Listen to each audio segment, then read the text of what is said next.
Yes sir. நிமிர்வாக நிமிர்ந்து நின்று ஒரு மிலிட்டரி சல்யூட்டை ராஜச்சந்திரனுக்கு வைத்தான் மிதுன்.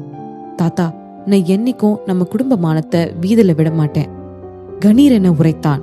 Good good. ஆனந்தமாகவும் பெருமையுடன் சிரித்தார் ராஜச்சந்திரன்.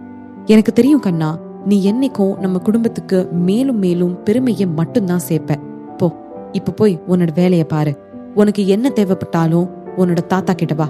நல்லா ஞாபகம் வச்சுக்கோ, நம்ம மொத்த குடும்பமும் உனக்கு சப்போர்ட்டா இருக்கும் என்றார். மிதுன் கிளம்பி சென்றவுடன் இவ்வளவு நேரம் அந்த அறையில் நின்று இவர்களது உரையாடல்களை கவனித்துக் கொண்டிருந்த கௌதமை பார்த்தார் ராஜச்சந்திரன். தினமும் ராஜச்சந்திரனோட காலிகிராஃபி படிப்பான் அல்லவா, அந்த நேரத்தில் தான் மிதுன் அங்கு வந்திருந்தான். அதனால் கௌதமும் அங்கே இருந்தான். மிதுன் சென்ற பிறகு, கௌதம், உன்னோட சித்தப்பா இந்த தடைகளை எல்லாம் தாண்டி வெற்றி அடைவான்னு நீ நினைக்கிறியா என்று சிறு குரலில் கேட்டார். கண்டிப்பா தாத்தா, உடனடியாக பதில் வந்தது கௌதமிடம் இருந்து. சில வினாடிகள் கூட அவன் பதில் சொல்ல எடுத்துக்கொள்ளவில்லை. மிதுனின் கண்களில் தெரிந்த நம்பிக்கை ஒளி கௌதமின் கண்களிலும் தெரிவதை கவனித்தார் ராஜச்சந்திரன். சிறுவனாக இருந்தாலும் கௌதமின் உடம்பில் ஓடுவது சந்திரன் குடும்பம் ரத்தம் தானே. கௌதமை கூர்ந்து பார்த்த ராஜச்சந்திரனுக்கு கௌதமில் ரவியின் சாடை தெரிவதை உணர்ந்தார். வெளி தோற்றத்தில் மட்டும் அல்ல, கௌதம் உள் மனதிலும் ரவியை ஒத்துதான் இருந்தான். தனது குடும்பத்தின் 4வது தலைமுறையை பார்த்து கொண்டிருக்கும் ராஜச்சந்திரனுக்கு அவரது மகன்களில் இருந்து, பேரனில் இருந்து கொள்ளு பேரன் வரை அனைவரின் குணாதிசயங்களும் அத்துப்படி. அதனாலோ என்னவோ கௌதமிடம் ரவியின் குணாதிசயங்கள் அதிகம் இருப்பதை அவரால் புரிந்து கொள்ள முடிந்தது. ரவி என்றுமே பிரச்சனைகளை பார்த்து பயப்படுபவன் கிடையாது. அவனை பொறுத்தவரையில் சவால்கள் மேலும் மேலும் அவனது வாழ்வை முன்னேற்ற வந்திருப்பவைதான் என்றே நினைப்பவன். வளரும் பொழுது கௌதமும் ரவியை ஒத்தே இருப்பான் என்று இப்பொழுதே ராஜச்சந்திரனின் அனுபவ மூளைக்கு புரிந்தது. கௌதம் கண்ணா, நான் ஏன் தெரியுமா உன்னோட சித்தப்பா உள்ள வரும்போது உன்னை வெளியே அனுப்பல? ஏன்னா நீயும் எல்லாத்தையும் புரிஞ்சுக்கணும். உன்னோட தலையில எவ்வளவு பெரிய பொறுப்பு இருக்குன்னு புரிஞ்சுக்கணும். ஏன்னா ரவியும் மிதுனும் மட்டும் சந்திரன் குடும்பத்தோட எதிர்காலம் கிடையாது, நீயும் தான் சந்திரன் குடும்பத்தோட எதிர்காலம். இன்னைக்கு சந்திரன் குடும்பம் சும்மா ஒன்னும் இந்த உயரத்துல வந்து நிக்கல. இதுக்கு பின்னாடி எங்க எல்லாரோட உழைப்பும் இருக்கு. நாங்க ஒவ்வொருத்தங்களும் இந்த குடும்பத்துக்கு ஒரு கஷ்டம் வரும்போது எப்படி நடந்துக்கிறோம்னு நீ பாக்கணும். பார்த்துட்டு அதோட நின்று கூடாது கண்ணா. நாளைக்கு இந்த குடும்பத்தோட பேரு என்னைக்கும் இதே மாதிரி உயரத்துல நிலைச்சு நிக்க, இன்னைக்கு உன்னோட அப்பா, சித்தப்பா, நான் எல்லாரும் பாடுபடுற மாதிரி நீயும் எந்த கஷ்டம் வந்தாலும் மனச தளர விடாம பாடுபட்டு இந்த குடும்பத்தோட பேரை காப்பாத்தணும். ஒவ்வொரு சந்திரனும் ரொம்ப பாடுபட்டு உனக்கான பாதைய அமைச்சு கொடுக்கறோம் கௌதம். நீ நம்ம மரப, நம்ம கௌரவத்தை என்னைக்கும் காப்பாத்தணும். என்னப்பா கௌதம் என்று அவர் சொல்லிக் கொண்டிருக்க, தனது முட்டை விழிகளை விரித்து வைத்து எல்லாவற்றையும் கூர்ந்து கேட்டு கொண்டிருந்த கௌதம், தாத்தா, எனக்கு நீங்க சொல்றது எல்லாம் புரியுது. நான் அப்பா அப்புறம் சித்தப்பாவோட அதிகமா என்னோட பெஸ்ட கொடுப்பேன் என்றான். இதை கேட்ட ராஜச்சந்திரன் மீண்டும் ஆனந்தமாக சிரித்தார். அவருக்கு சந்திரன் குடும்பத்தை ஒரு சிறந்த கைகளில் தான் ஒப்படைக்கிறோம் என்ற மன நிம்மதியால் வந்த சிரிப்பது. அந்த அறையை விட்டு வந்த பிறகும் ராஜச்சந்திரன் சொன்னதையே நினைத்து கொண்டிருந்தான் கௌதம். தனது தாத்தாவிற்கும் அவனது சித்தப்பாவான மிதுனுக்கும் நடந்த உரையாடலையும், அதன் பிறகு அவனுடனான ராஜச்சந்திரனின் உரையாடல் என இரண்டையும் கேட்ட பிறகு அவனுக்கு அவனது பெயரில் உள்ள சந்திரன் என்னும் சொல்லுக்கு புதிய விளக்கங்கள் கிடைக்க ஆரம்பித்து இருந்தன.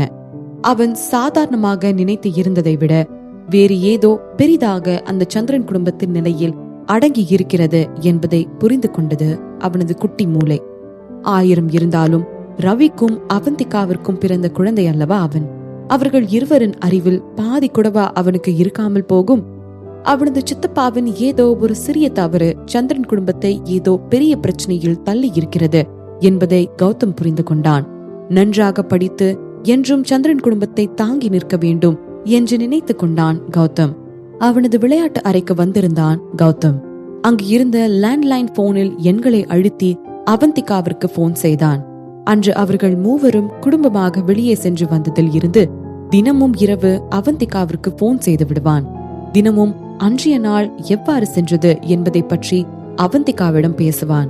ஆனால் இன்று வேறு ஒரு விஷயத்தை பேச வேண்டும் என்று நினைத்து வைத்திருந்தான். அவந்திகா இன்னும் லேபில் தான் இருந்தாள். அவள் இன்னும் அதிகமாக அவளது கணினி சம்பந்தமான அறிவை மெருகேற்றிக் கொண்டிருந்தாள். உலகிலேயே அவள்தான் மிக சிறந்த கம்ப்யூட்டர் எக்ஸ்பர்ட் என்றாலும் அவள் மொத்தத்தையும் அறிந்து விட்டாள் என்று பொருள் இல்லை. கல்வி என்பதும் கற்பது என்பதும் வாழ்வு முழுக்க நடந்து கொண்டிருக்கும் ஒரு நிகழ்வு. சும்மாவா சொல்லி வைத்தார்கள், கற்றது கை அளவு, கல்லாதது உலக அளவு என்று. அப்பொழுதுதான் கௌதம் இவளுக்கு கால் செய்தான்.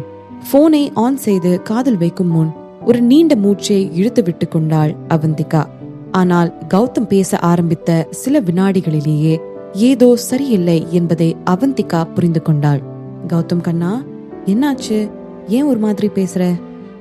அன்று நடந்த அனைத்தையும் ஒன்று விடாமல் அவந்திகாவிடம் சொன்னான் கௌதம். மா, எனக்கு சித்தப்பாக்கும் தாத்தாக்கும் ஹெல்ப் பண்ணணும்னு தோணுது. ஆனா எப்படி பண்றதுன்னு தான் தெரியல என்று இங்கு உதட்டை பிதுக்கினான் கௌதம். அதோடு நிறுத்தாமல், அப்பா வேற இப்ப வீட்டுல இல்லம்மா, அதனால கண்டிப்பா சித்தப்பாக்கு அவருக்கு வர பிரச்சனை எல்லாத்தையும் ஃபேஸ் பண்ண ரொம்ப கஷ்டமா இருக்கும்ல என்றான். கௌதம் கண்ணா, எல்லார் வாழ்க்கையிலயும் சேலஞ்சஸ் இருக்கும்டா. அது கஷ்டமா இருந்தாலோ அவங்க ஹேண்டில் பண்ணிருவாங்க. நீ எதுக்கும் கவலைப்படாத, தேற்றினாள் அவந்திகா. ஆனா அம்மா, ஒருவேளை சித்தப்பா மட்டும் இப்போ தோத்துட்டா ஃபியூச்சர்ல ரொம்ப அதை அஃபெக்ட் பண்ணும்னு கொள்ளு தாத்தா சொன்னாருமா என்றான் அவன் இன்னும் தெளியாமல். கௌதம், அம்மா சொல்றல, உன்னோட சித்தப்பா கண்டிப்பா ஜெயிப்பாங்க, நீ வேணும்னா பாரு என்றாள் அவந்திகா நிறுத்தி நிதானமாக. உண்மையாவா? ஆச்சரியமாகவும் சந்தோஷமாகவும் கேட்டான் கௌதம். ஆமா கௌதம், உண்மையாதான். ஆனா நீ முதல்ல உன்னோட சித்தப்பா மேல முழு நம்பிக்கை வைக்கணும். என்னைக்கும் சந்திரன் குடும்பம் அழியாது, அதை யாராலும் அவ்வளவு சீக்கிரம் தோக்கடிக்க முடியாது என்று அவள் உறுதியாக சொல்ல, ஒரு வழியாக கௌதமின் முகத்தில் புன்னகை கீற்று பரவியது. ஆமாம்மா, நீங்க சொல்றதுதான் கரெக்ட். குழந்தை குதூகலித்தான். அவந்திகாவிடம் பேசிய பின்பு அவனுக்கு நன்றாக இருந்தது போல் தோன்றிற்று போலும். அதனால் இன்னும் சிறிது நேரம் அவந்திகாவிடம் பேசிவிட்டு போனை வைத்தான். தனது போனை கீழே வைத்த அவந்திகா யோசனைகள் மூழ்க அவளது யோசனை ரவியின் காலின் மூலம் தடைப்பட்டது. கௌதமை போலவே ரவியும் தினமும் அவந்திகாவிற்கு போன் செய்து விடுவான். ரவி இன்னும் வெளிநாட்டிலேயே தான் இருந்தான். அந்த ஆர்கனைசேஷன் பற்றி தகவலை சேகரிப்பது அவனுக்கு கொஞ்சம் கஷ்டமான காரியமாகத்தான் இருந்தது. ஏனென்றால் இந்தியாவில் இருக்கும் அளவிற்கான செல்வாக்கு அவனுக்கு வெளிநாட்டில் கிடையாது. என்னதான் சந்திரன் குடும்பம் பெரிய செல்வாக்கை கொண்டிருந்தாலும் இந்தியாவில் என்றால் அவனுக்கு வேலை இன்னும் சுலபமாக முடிந்திருக்கும். அதனால் அதற்கு பிறகும் நிறைய பணத்தை கொட்டியும் ஆட்களை இறக்கியும் அந்த ஆர்கனைசேஷன் பற்றிய தகவல்களை சேகரிக்க முயற்சி செய்து கொண்டிருந்தான். ஆனால் மேற்கண்ட எதையும் சொல்லி அவந்திகாவை அவன் தொல்லை செய்யவில்லை. ஏனென்றால் பணத்தை எங்கு நுழைத்து என்ன ஆட்டத்தை ஆண்டால்தான் நினைத்தது நடக்கும் என்று அறிந்து வைத்திருந்தான் அந்த வியாபாரி. மிதுனோட விஷயம் ஏதோ சரியா இல்லைன்னு கௌதம் சொன்னான். அது உண்மையா என்று கேட்டாள் அவந்திகா. உண்மைதான், கொஞ்சம் பிரச்சனை ஓவரா தான் போயிட்டு இருக்கு. உண்மைய சொல்லணும்னா அதை பத்தி நானும் உன்கிட்ட பேசணும்னு நினைச்சேன். நீ அவனுக்கு கொஞ்சம் ஹெல்ப் பண்றியாடி? நேராக விஷயத்துக்கு வந்தான் ரவிச்சந்திரன். என்ன ஹெல்ப்? தானும் நேராக கேட்டாள் அவந்திகா. அவளது குரலிலேயே அவள் உதவி செய்ய ஆர்வமாக இருக்கிறாள் என்று தெரிந்தது. சிரித்துக் கொண்ட ரவி, மிதுனும் அவனோட ட்ரூப்பும் ஏதோ கம்ப்யூட்டர் சம்பந்தமான விஷயத்துல தான் லேக் ஆகுறாங்களாம். அவனை போய் பாரு, அவன் உனக்கு எல்லா விஷயத்தையும் சொல்வான். அதிகமா நம்மள மாதிரி வெளியாளுங்களை மிலிட்டரிக்குள்ள விட மாட்டாங்க. இருந்தாலும் வாய்ப்பு இருக்கு, நீ கொஞ்சம் ட்ரை பண்ணி பாருடி என்றான் ரவிச்சந்திரன். ஆல்ரைட், நான் என்னன்னு பாக்குறேன் என்றாள் அவந்திகா. தேங்க்யூ, நான் உன்னை டிஸ்டர்ப் பண்ண வேணாம்னு தான் நினைச்சேன். ஆனா இப்போ மிதுனுக்கு உண்மையாலுமே உன்னோட உதவி தேவை, அதான் என்று அவன் இழுக்க, புரியுது, எனக்கு ஒன்னும் பிரச்சனை இல்லை, நான் என்னோட பெஸ்ட கொடுக்கறேன் என்றாள் அவந்திகா உண்மையான மனதுடன். அதோடு அவள் ஒன்றும் ஏதோ 100 கிலோ மூட்டையை இழுத்து போட வேண்டும் என்பது போன்ற பெரிய வேலையெல்லாம் செய்ய போவதில்லை. கணினி சம்பந்தமான வேலைதான். மற்ற கடினமான வேலைகள் எல்லாவற்றையும் ரவியும் மிதுனும் தான் பார்த்து கொள்ள போகிறார்கள். அவந்திகாவின் கண்ணோட்டங்களில் நிறைய மாற்றங்கள் உருவாகி இருந்தன. மொத்த உலகத்தையும் அவளால் அவளது தோள்களிலேயே தூக்கி சுமக்க கண்டிப்பாக முடியாது என்பதை புரிந்திருந்தாள். ஏனென்றால் பல பிரச்சனைகளிலும் சிக்கலான நேரங்களிலும் ரவி அவளுக்கு உதவி செய்திருக்கிறான். அவனது உதவி இல்லாமல் நிச்சயம் அவள் இப்பொழுது உயிரோடு இருந்திருப்பாளா என்பதே மிகப்பெரிய கேள்விதான். அதனால் இப்பொழுது அவனுக்கு ஒரு உதவி தேவைப்படுகிறது. அதனால் இருவரும் ஒருவருக்கு ஒருவர் உதவி செய்து வாழ்வதுதான் நல்லது. உன்னுடைய பிரச்சனையை நீ பார்த்துக்கொள், என்னுடையது நான் பார்த்துக் கொள்கிறேன் என்று இனி இருக்கக்கூடாது என்று அவள் முடிவு செய்திருக்கிறாள். Then take care and be careful என்றான் ரவிச்சந்திரன் அக்கறையாக. என்று மட்டும் சொன்னாள் அவந்திகா. சரிடி, இனி நான் உன்னை டிஸ்டர்ப் பண்ணல, ஏதாச்சும் வேணும்னா கால் பண்ணு, தயக்கத்தோடு சொல்லி முடித்தான் ரவிச்சந்திரன். நீங்களும் கேர்ஃபுல்லா இருங்க. அவந்திகாவின் வாயில் இருந்து தவறி விழுந்தன இவ்வார்த்தைகள். தானா இந்த வார்த்தைகளை சொன்னோம் என்ற ஆச்சரியத்தில் விழிவிரிக்க அவள் ரவியின் முகத்தில் சூரியனை தோற்கடிக்கும் பிரகாச சிரிப்பு. போனை இருவரும் வைத்த பின்னர் அவந்திகா தனது ஆய்வை நிறுத்திவிட்டு மிதுனை பார்க்க சென்றாள். இதற்கிடையில் ரவி மிதுனுக்கு போன் பண்ணி விஷயத்தை தெரிவித்து இருக்க, மிதுனும் அவந்திகாவிடம் விரைந்து வந்து எல்லா விஷயங்களையும் ஒன்று விடாமல் சொன்னான். மிதுன் நடந்த எல்லாவற்றையும் சொல்லி முடித்த போது பிரச்சனையின் வடிவத்தை ஓரளவு அவந்திகாவால் புரிந்து கொள்ள முடிந்தது. நான் ட்ரை பண்ணி பாக்குறேன், மென்மையாக சொன்னாள் அவந்திகா. இதை கேட்ட மிதுனுக்கு சந்தோஷம் தாங்கவில்லை. உண்மையாவா அண்ணி? நீங்க மட்டும் இந்த பிரச்சனையில இருந்து என்ன நல்லபடியா வெளியே கொண்டு வந்துட்டீங்கன்னா நீங்க என்ன வேணும்னாலும் கேளுங்க, அது என்னால கொடுக்க முடிஞ்சதா இருந்தா நான் கண்டிப்பா உங்களுக்கு அதை தருவேன் என்றான் சந்தோஷம் தாங்காமல். இதை கேட்டு இடபலமாக தலை அசைத்த அவந்திகா, உனக்கு ஹெல்ப் பண்றது மூலமா நான் எனக்கே ஹெல்ப் பண்ணிக்கிறேன், அதனால நீ எனக்கு எந்த ரிவார்டும் நீ தர வேண்டாம் என்றாள். ஆனா அண்ணி, நான் காலம் முழுக்க உங்களுக்கு கடன் பட்டிருக்கேன் என்றான் மிதுன். நான் இன்னும் உனக்கு எதுவுமே பண்ணலையே, அதனால எல்லாம் பண்ணி முடிச்ச பிறகு நீ உன்னோட அப்ரிசியேஷன் ஸ்பீச்சை எல்லாம் கொடு என்றாள் அவந்திகா. ஓகே அண்ணி என்று சிரித்து கொண்டே சொன்னவன் முகம் மாறியபடி, ஆனா அண்ணி, உங்களை மிலிட்டரி கேம்ப்குள்ள கொண்டு வரது அவ்வளவு ஈஸியான வேலை இல்ல. நாம அதுக்கு முதல்ல சில ப்ரொசீஜர்ஸ ஃபாலோ பண்ணணும். கொஞ்ச நாளைக்கு, அதாவது டெம்பரரியா நீங்க மிலிட்டரியில சிவில் சர்வீஸ் ஏஜென்ட்டா சேரணும் என்றான் அவன் தயங்கியவாறே. எனக்கு அதுல எந்த பிரச்சனையும் இல்ல என்று அவந்திகா கூறிவிட, அதற்கு மேல் எல்லா வேலைகளையும் தனது ஆட்களை வைத்து பார்த்து கொண்டான் மிதுன். இப்பொழுது அவந்திகா ஒரு சிவில் சர்வீஸ் ஏஜென்ட். கடந்த சில நாட்களாக சவால் நடக்கும் களத்திற்கு செல்லாமல் இருந்தனர் மிதுனின் ட்ரூ. இன்னும் சவால் முடியவில்லை. அதே நேரத்தில் அவர்களுக்கு புறமுதுகிடும் எண்ணமும் இல்லை. மறுபக்கம் ஆதித்யாவின் ட்ரூப்பில் தொடர் வெற்றிகளால் அவர்களுக்கு மன உறுதி அதிகமாக இருந்தாலும் அவர்கள் இன்னும் கடுமையாகத்தான் பயிற்சி எடுத்துக் கொண்டிருந்தனர். இன்னும் அதிகமாக்கி மேலும் உயரத்தை தொட வேண்டும் என்பதே அவர்களது எண்ணம். அதோடு ஆதித்யாவின் ட்ரூப்பில் தான் சிறந்த கம்ப்யூட்டர் எக்ஸ்பர்ட் இருந்தார்கள். அவர்களது பயிற்சியும் மிகவும் அதிகப்படியாக அவர்களது ட்ரூப்பை உயர்த்தி கொண்டிருந்தது. இது எல்லாம் சேர்ந்து மிதுனின் ஆட்கள் மனதளவில் மிகவும் சோர்ந்தனர். விஷயம் என்னவென்றால், ஆதித்யாவின் ஆட்களின் திட்டப்படி எல்லாம் சென்று கொண்டிருந்தது. இந்த மாதிரியான நேரத்தில் மற்ற கணினி ஆய்வாளர்களுக்கு பயிற்சி அழைப்பதும் வீண் வேலையாக இருந்தது ஆதித்யாவின் ட்ரூப்பில். அவர்களிடம் எந்த ஒரு மேம்பாட்டையும் காணவில்லை. இதை கண்டு விஜயோ எப்பொழுதும் இறுக்கமான முகத்துடனே தான் சுற்றி கொண்டிருந்தான். ஏன், எப்பொழுதும் பொறுமையாக இருக்கும் அக்ஷய் கூட கொஞ்சம் இறுக்கமாக தெரிந்தான். அவர்களில் ஒரே ஒருத்தன் மட்டும்தான் இன்னும் தெளிவான மனநிலையுடன் மன உறுதியோடும் இருந்தான் என்றால் அது மிதுன் சந்திரன் மட்டும்தான். அவன்தான் கமாண்டர். அதனால் எந்த நேரத்திலும் அவனது சுய கட்டுப்பாட்டை அவனால் இழக்க முடியாது. ஒரு நாள் கேம்பிற்கு வந்த மிதுன் அவர்களது பிரச்சனைகளுக்கான தீர்வுடன் வந்தான். அதாவது ஒரு கம்ப்யூட்டர் எக்ஸ்பர்ட் அவர்களது ட்ரூப்பிற்கு வரப்போகிறார் என்பதுதான் அது. இந்த செய்தியை அறிந்ததும் விஜய்க்குள்ளும் அக்ஷய்க்குள்ளும் மீண்டும் நம்பிக்கை துளிர்விட்டது. அவர்கள் அந்த கம்ப்யூட்டர் எக்ஸ்பர்ட் யார் என்று தெரிந்து கொள்ள மிகவும் ஆர்வமாக இருந்தனர். மிதுன் அந்த கம்ப்யூட்டர் எக்ஸ்பர்ட்டை கூட்டிட்டு வருகிறேன் என்று சொன்ன தேதி அன்று காலையிலேயே சீக்கிரமாக கிளம்பி வந்து மிதுனின் ட்ரூப்பை சேர்ந்தவர்கள் எல்லோரும் அந்த புது கம்ப்யூட்டர் எக்ஸ்பர்ட்டை பார்க்கும் ஆர்வத்தில் காத்து கொண்டிருந்தார்கள். இந்த எக்ஸ்பர்ட் எப்படிப்பட்ட ஆளா இருப்பான்? அதுவும் பாஸோட ரெக்கமெண்டேஷன்ல அவன் வரானா, கண்டிப்பா ரொம்ப இம்ப்ரெசிவான ஆளா தான் இருப்பான். தானே கேள்வி கேட்டுக்கொண்டு தானே பதில் சொல்லிக் கொண்டிருந்தான் விஜய். எனக்கு பாஸோட செலக்ஷன் மேல நம்பிக்கை இருக்கு என்றான் அக்ஷய். அவர்கள் இருவருமே ஆரம்ப காலத்தில் இருந்தே மிதுனோடு இருந்திருக்கிறார்கள். எந்த ஒரு குழப்பமான சூழலிலும் அவன் எடுத்த முடிவு இதுவரை தவறாய் போனது கிடையாது. அதனால் அவர்கள் இருவரும் அவனை வெகுவாக நம்பினார்கள். இவர்கள் இப்படி பேசிக் கொண்டிருக்கும் பொழுதே அந்த அறையினுள் நுழைந்தான் மிதுன் சந்திரன். அவனுக்கு பின்னால் அவந்திகா. பாஸ் வந்துட்டாரு, மிதுனை பார்த்த விஜய் சத்தமாக கத்தினான். எல்லோரது பார்வையும் மிதுனின் மீது படிந்து பின்னர் அவந்திகா பக்கம் தாவியது. எல்லோரது கண்களிலும் குழப்பம்.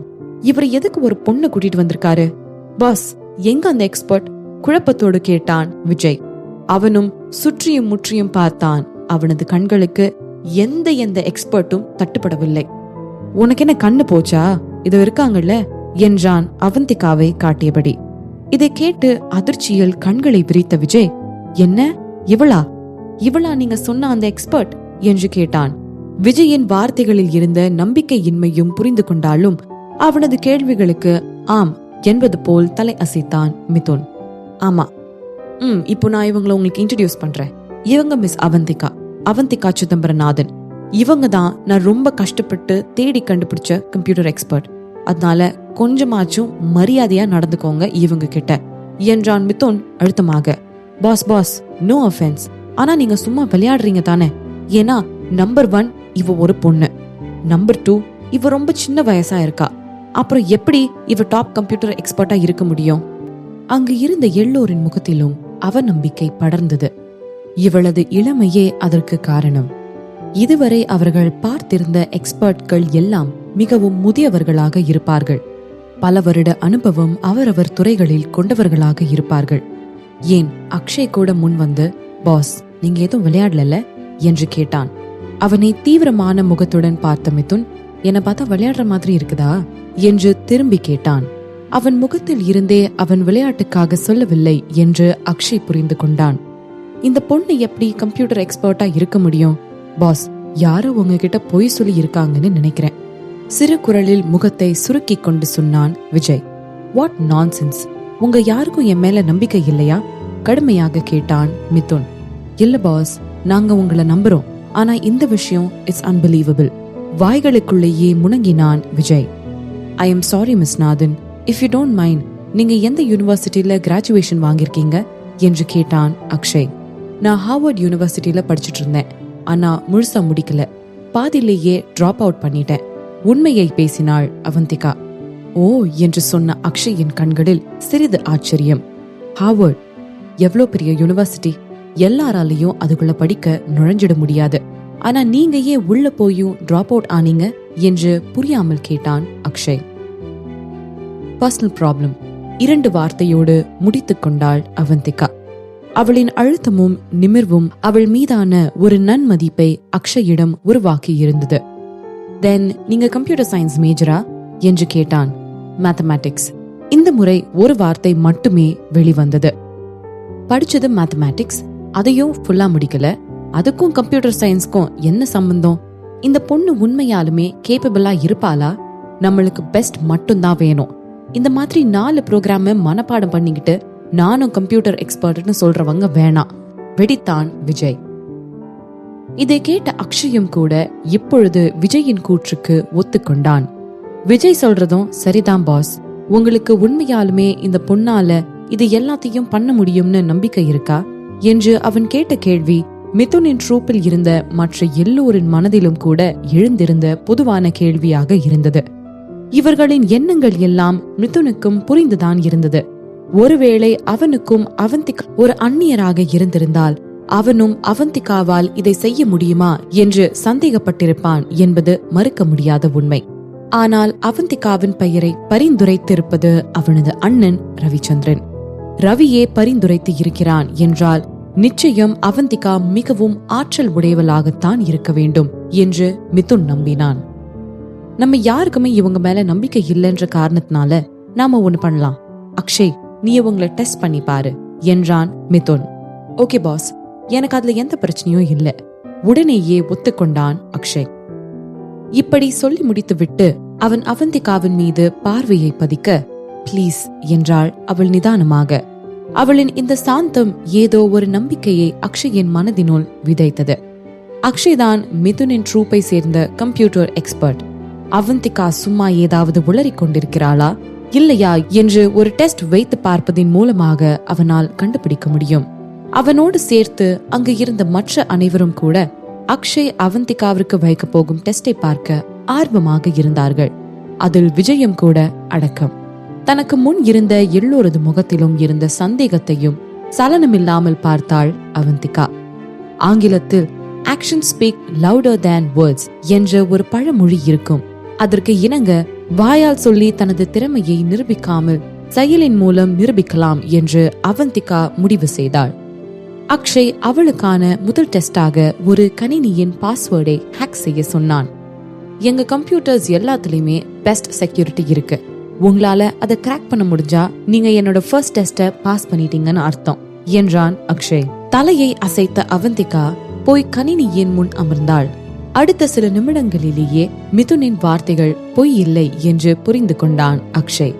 அவந்திகாவின் வேகம் நிச்சயம் ஒரு ஆரம்ப கட்டத்தில் இருக்கும் புரோகிராமரால் ஈட்டக்கூடிய வேகம் இல்லை. அவளின் வேகத்தை பார்த்து உண்மையாலுமே அக்ஷய் அசந்து போய்விட்டான் என்றே சொல்ல வேண்டும். அவளது விரல்கள் அந்த கீபோர்டில் பயணம் செய்த வேகத்திற்கு அதில் இருக்கும் போத்தான்கள் எப்படி இன்னும் சேதாரம் ஆகாமல் இருக்கின்றது என்ற பெரிய சந்தேகத்திற்கு உள்ளானான் அக்ஷய்.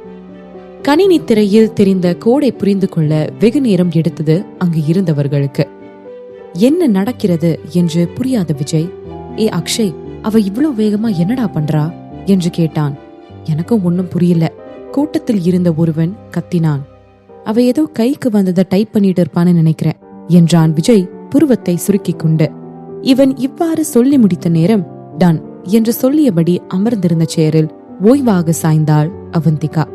இதை பார்த்த அக்ஷய் ஆச்சரியத்தில் விழி பிதுங்கி நின்று கொண்டிருந்தான். என்றால் இவள் என்ன செய்தாள் என்று புரியாத மற்ற அனைவருக்கும் அவளது டன் என்ற வார்த்தையை கேட்டு அதிர்ச்சியில் விழியை விரித்தனர்.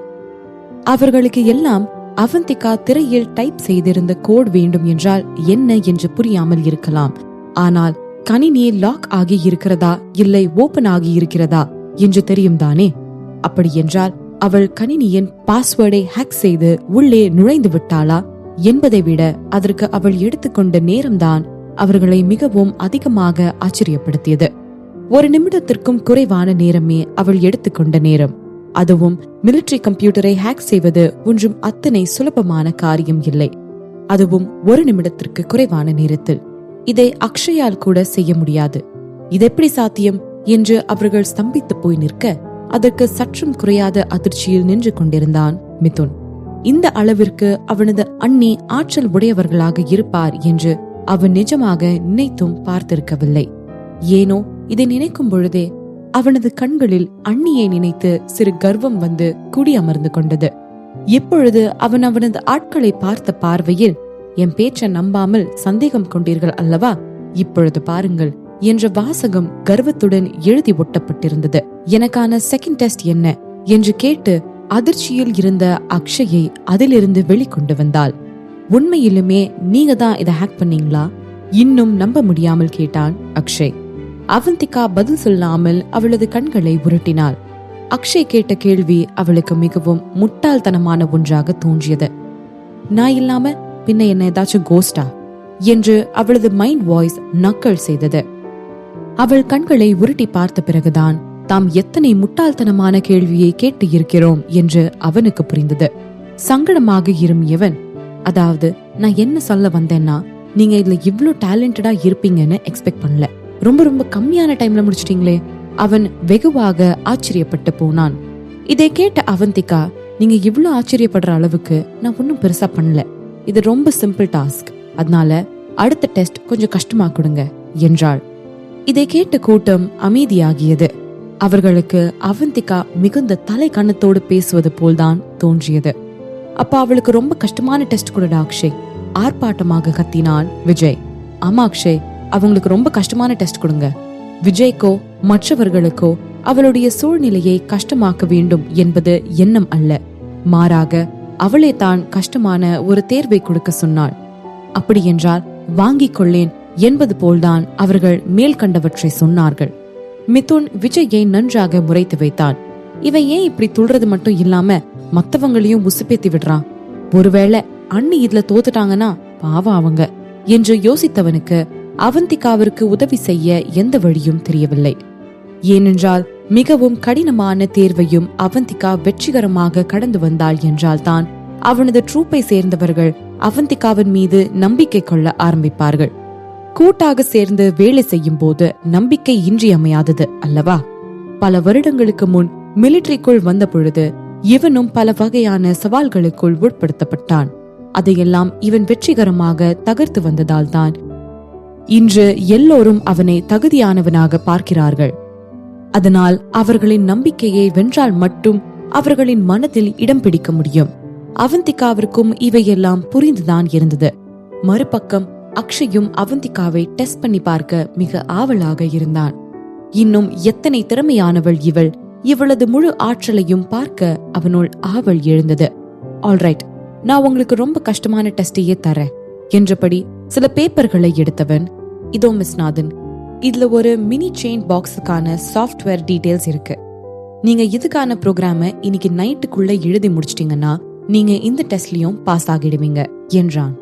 அவந்திகா அங்கு வந்திருப்பதே மிகவும் உயர்தர மென்பொருட்களை தயார் செய்து தருவதற்காகத்தான். அப்படி என்றால் அவளுக்கு வைக்கும் டெஸ்டும் அவளது புரோகிராமிங் திறமையை பரிசோதிப்பதாகவே இருக்க வேண்டும் அல்லவா? அதே நேரத்தில் அக்ஷய் அவந்திகாவிற்கு கொடுத்திருக்கும் டெஸ்டும் கொஞ்சம் சுலபமானதுதான். ஆனால் அதை முடிக்க எப்படியும் ஒரு நாளுக்கு மேலாவது தேவைப்பட வேண்டும். அதனால்தான் அதை கடினமாக்க இன்று இரவுக்குள் முடித்து கொடுத்தால்தான் அவள் வெற்றி அடைந்ததாக அர்த்தம் என்ற நிபந்தனையும் கூடவே வைத்திருந்தான்.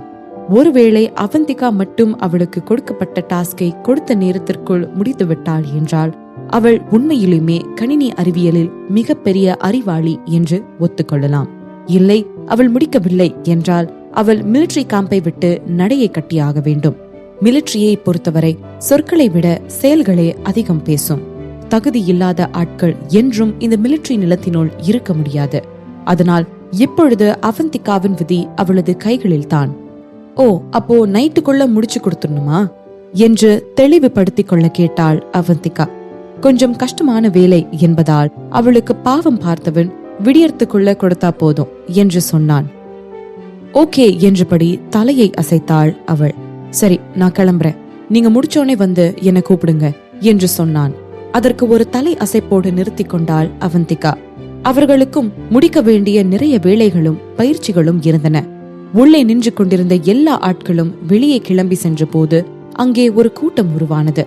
ஹே கைஸ், அந்த பொண்ணு இந்த டெஸ்ட்ல ஜெயிப்பான்னு நினைக்கிறீங்களா என்று கேட்டான் Vijay. I am not sure, ஆனா அந்த பொண்ணு உண்மையாலுமே டேலண்டட், அதை நம்மளால மறுக்க முடியாது என்றான் அக்ஷய் சிறு தயக்கத்தோடு. சரி சரி வாங்க, இப்பயும் பெட்ட கண்டினியூ பண்ணலாம். இந்த தடவை அவ ஜெயிப்பாளா மாட்டாளா? அதே பழைய ரூல்ஸ் தான். 1000 ரூபாய் பெட்டு, பணமா தந்துடணும். இந்த அப்புறம் தரேன்றது கடனா வைக்கிறதெல்லாம் இருக்க கூடாது என்றான் கராராக. இன்னும் கூட அதை இவ்ளோ தைரியமா வெக்கமே இல்லாம சொல்றான் பாருடா. அங்க நிக்கிறடா நீ, போன பெட்ல நீ தானே தோத்த, அந்த பணம் எங்க முதல்ல என்று கேட்டான் அவர்களுடன் இருந்த ஒரு சக ஆள். அவனை பார்த்து வெக்கமே இல்லாமல் சிரித்த விஜய், நான் எப்படா தோத்து போனேன்? ஆக்சுவலா பெட் என்ன, அவ டெஸ்ட பாஸ் பண்ணுவாளா இல்லையான்றது தானே. அப்படி பார்த்தா அவ தான் இன்னும் டெஸ்டையே முடிக்கலையே என்று அவன் தெனாவிட்டாக சொல்ல, டேய் புழுகாதடா, நீ பெட் பண்ணது அந்த பொண்ணு அதோட ஃபர்ஸ்ட் டெஸ்ட பாஸ் பண்ணுமா இல்லையான்னு தான். அந்த பொண்ணு முடிச்சிருச்சு இப்போ, அதனால ஒழுங்கா பணத்தை எடுத்து வெளியே வை என்றபடி அவனை சுற்றி வளைத்தனர் அவனது சகாக்கள். அவர்களுக்கு அவந்திகாவின் மீது சந்தேகம் இருந்தாலும் அவர்கள் மிதுன் அவளை கூட்டி வந்திருந்ததால் அவள் ஜெயிப்பாள் என்றே பந்தயம் கட்டியிருந்தார்கள். இந்த வெற்றியே அவர்களுக்கு எதிர்பாராமல் கிடைத்ததுதான். ஏனென்றால் எப்பொழுதும் அவர்களுக்குள் நடக்கும் பந்தயத்தில் விஜய் தான் ஜெயிப்பான். இந்த முறை மற்றவர்கள் ஜெயித்துவிட அவர்கள் ஆர்வமாக பணத்தை வாங்க அவனை நெருங்கினார்கள். இவனோ பணத்தை இழக்கப் போகிறோமோ என்று முகத்தை தூக்கி வைத்துக் கொண்டு இருந்தான். அவனது இழப்பு சிறிதுதான் என்றாலும் இந்த தோல்வி அவனை உசுப்பி விட்டு இருந்தது என்னவோ மறுக்க முடியாத உண்மை. சரி சரி, நான் தந்துடுறேன், எப்படி இருந்தாலும் இந்த பணம் என்கிட்ட தான் திரும்பியும் வரப்போகுது. கமான், இன்னும் அந்த புது பெட் ஓபனா தான் இருக்கு. இந்த தடவையும் நான் அவளுக்கு எதிரா தான் பெட் பண்றேன். அவன் நிச்சயம் தோத்துதான் போவா என்றான் உறுதியாக. இதை கேட்ட மற்றவர்கள் ஒருவர் முகத்தை ஒருவர் பார்த்து கொண்டு, அப்ப நாங்க அந்த பொண்ணுக்கு ஆதரவா பெட் பண்றோம், கண்டிப்பா அந்த பொண்ணு ஜெயிக்கும் என்றான் ஒருத்தன். இதை கேட்டு ஆனந்தமாக சிரித்த விஜய், அப்போ தோக்க ரெடியா இருங்க என்றான். இப்படி அப்பாவியா இருக்கானுங்களே, எப்படி இவ்வளவு கஷ்டமான டாஸ்க அந்த அவந்திகாவால ஜெயிக்க முடியும்? சான்ஸே இல்ல என்று நினைத்து கொண்டிருந்தவன் பெட்டில் கலந்து கொள்ளாமல் இருக்கும் அக்ஷயை பார்த்தான். டே அக்ஷய், நீ என்ன இப்படி நின்னுட்டு இருக்க? என் பக்கம் சேர்ந்துரு, நம்ம பெட்ல ஜெயிச்சோன்னு சரக்கடிக்க போகலாம் என்று அக்ஷயை பார்த்து கண்டித்தவாறே சொன்னான் விஜய். இல்ல விஜய், எனக்கு மிஸ் நாதன் ஜெயிப்பாங்கன்னு தான் தோணுது. அதனால நான் உனக்கு ஆப்போசிட்டா தான் பெட் பண்றேன். நீ ஜெயிச்சாலும் நீ மட்டும் போயிட்டு வா சரக்கடிக்க என்றான் சிறு தயக்கத்துடன். அடப்பாவி, நீயுமா? இவங்க யாருக்கும் தான் கம்ப்யூட்டர்ஸ் பத்தி தெரியாது, ஆனா உனக்கு நல்லா தெரியும்ல அது எவ்வளவு கஷ்டமான டாஸ்க்னு என்று அவன் அக்ஷயை புரியாமல் பார்க்க, மெலிதாக சிரித்த அக்ஷய், அப்கோர்ஸ் எனக்கு அது எவ்வளவு கஷ்டமான டாஸ்க்னு தெரியும் தான். ஆனா ஏனோ எனக்கு மிஸ் நாதன் மேல நம்பிக்கை இருக்கு, அவங்க ஜெயிச்சிடுவாங்கன்னு என்றான். வெல், நீங்க எல்லாரும் தோக்க போறீங்கன்னு நல்லா தெரிஞ்சு போச்சு. கடைசியில நான் ஜெயிச்சதுக்கு அப்புறம் யாரும் வந்து நானும் வரேன்னு சொல்லக்கூடாது, ஏன்னா நான் உங்க யாரையும் இன்வைட் பண்ண மாட்டேன் என்று தெனாவிட்டாக கூறிய விஜய்க்கு தெரியவில்லை அவன் மட்டும்தான் குடிக்க போகாமல் தனித்து இருக்க போகிறான் என்று. இவர்கள் எல்லோரும் வெளியே வந்த பின்னரும் மிதுன் அவந்திகாவுடனேயே தான் இருந்தான். அண்ணி, அந்த ஒர்க் உங்களால நாளைக்குள்ள முடிச்சிட முடியுமா? அது ரொம்ப கஷ்டமா என்று கேட்டான் அக்கறையை சுமந்த குரலில். தனது கைகளில் இருந்த பேப்பர்ஸில் கவனத்தை பதித்து இருந்தவள், அதெல்லாம் ஒன்னும் பிரச்சனை இல்லை என்றாள். இதை கேட்டவுடன் தான் அவனுக்கு கொஞ்சம் நிம்மதியாக இருந்தது. சரி அண்ணி, எனக்கு கொஞ்சம் ஒர்க் இருக்கு, நான் சிலரை உங்களுக்கு பாதுகாப்புக்கு வெளியே நிக்க வச்சுட்டு போறேன், நான் சீக்கிரமாவே வந்துருவேன் என்றான். அதற்கு ஓகே என்றபடி சிறு தலை அசைப்பை மட்டும்தான் அவந்திகா வெளிப்படுத்தினார்.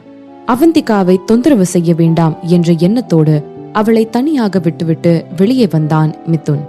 அவனுடைய திட்டம் என்னவென்றால், இப்பொழுது அக்ஷயிடம் சென்று இன்னும் கொஞ்சம் அதிக நேரம் அந்த டாஸ்கை முடிக்க அவந்திகாவிற்கு நேரம் கொடு என்று கேட்பதுதான். 1000 இருந்தாலும் அவள் அவனது அண்ணி, அவளுக்காக அங்கு இருக்கும் ரூல்ஸை தளர்த்தலாம் என்று முடிவு செய்தான் மிதுன். ஆனால் அவந்திகா 3 மணி நேரத்தில் அவளுக்கு கொடுக்கப்பட்ட டாஸ்கை முடித்து விடுவாள் என்று அவன் சத்தியமாக நினைத்து கூட பார்த்திருக்கவில்லை.